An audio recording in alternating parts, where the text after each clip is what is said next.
Did you know sound can travel thousands of miles, shatter eardrums, and even circle the entire globe?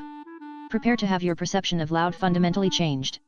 Today, we're embarking on an auditory journey through history, exploring the most deafening sounds ever recorded or estimated. These moments literally shook the planet.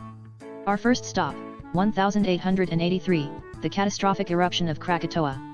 This volcanic explosion generated an estimated 310 decibels at its source, the loudest ever recorded. It was heard over 3,000 miles away in Perth, Australia, and its shockwave circled the Earth multiple times, rupturing eardrums 40 miles distant. Immense power. Next, 1908, the mysterious Tunguska event in Siberia.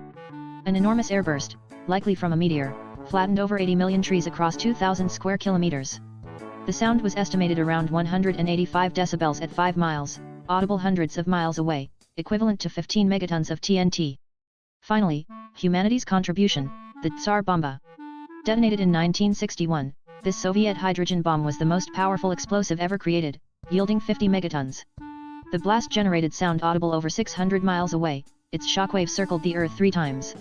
A chilling reminder of man-made power. These incredible events, whether natural or man-made, underscore the sheer destructive force sound can possess. From geological fury to technological might, history's loudest sounds define overwhelming power. If you found this fascinating, hit that like button, subscribe for more historical deep dives, and tell us, which sound shocked you most.